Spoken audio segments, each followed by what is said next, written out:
मेरा सवाल सबसे पहले आप तीनों से ही है कि जब भी एलजीबीटीक्यू का नाम लिया जाता है तो हमारे दिमाग में गे, हिजड़ा, बहुत सारी पर्सनालिटीज़ दिमाग में आती हैं। मतलब अतरंगी कपड़े, लाउड पर्सनालिटीज़। तो मेरा सवाल ये जानना चाहती हूँ कि एलजीबीटीक्यू आखिर में है क्या और कौन है ये? हम हमेशा वही देखते हैं जो हमें दिखाया जाता है। जैसा कि आपने क्वेश्चन में पूछा है कि आप लोगों ने हमेशा हिजड़ा, ताली मांगते हुए या फिर सिग्नल्स पे हमेशा आप लोगों ने यही देखा है, या फिर हमेशा आप लोगों ने हम लोगों को एज ए फन एलिमेंट ही देखा है। क्योंकि आज के ज़माने में मेन स्ट्रीम क्या है? सोशल मीडिया, मूवीज़, न्यूज़पेपर्स यही है। करण जौहर की काफ़ी सारी मूवीज़ में हम लोगों को जो है सिर्फ as a fun element use किया जाता है, सिर्फ कॉमेडी के लिए यूज़ किया जाता है। और जो कैरेक्टर्स आप देखते हैं उनमें हम लोगों को रंग बिरंगे कपड़े पहने हुए दिखाया जाता है, कभी नॉर्मल कपड़े हुए पहने नहीं दिखाया जाता। तो आप लोग वही देख रहे हैं जैसा कि आप लोगों को मेन स्ट्रीम सिनेमा जो है वो दिखा रहा है। तो वो मेन स्ट्रीम सिनेमा को देख के आप लोगों की एक सोच बन चुकी है कि पर्टिकुलर गीज ऐसे होते हैं, हिंजरे ऐसे होते हैं, ट्रांसजेंडर्स ऐसे होते हैं, जबकि ऐसा नहीं है। LGBTQIA+ is lesbian, gays, bisexuals, trans, queer, inclusive. Plus is because there are इतने सारे और add-ons हैं इसमें, so plus add कर दिया गया है ताकि सारे ही इसमें include हो जाएं।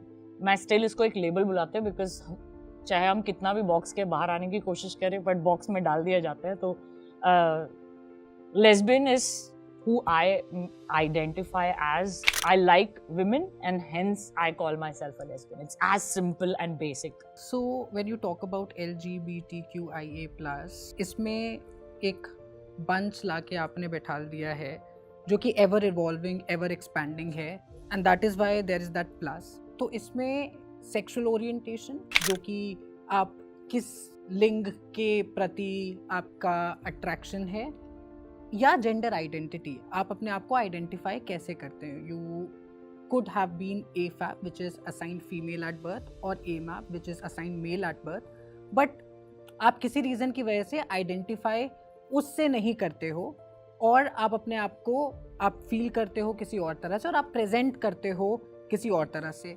ये दोनों चीज़ें साथ में भी हो सकती हैं, साथ में नहीं भी हो सकती हैं। कोई इंसान है, ठीक है, उसकी एक सर्टन एनाटॉमी है, एक तरह का बनावटी ढांचा है, बायोलॉजिकल स्ट्रक्चर है, ठीक है, और उससे आप कहो कि उससे अलग अगर आप फील करते हो तो आप ट्रांस पर्सन हो। मगर जब आप इस तरह की डेफिनेशन के लिए जाते हो तो आप एक बहुत ही बड़े मिथ को और सॉलिडिफाई कर देते हो, जो कि ये है कि जेंडर खाली बायोलॉजिकल होता है, विच इज़ नॉट ट्रू।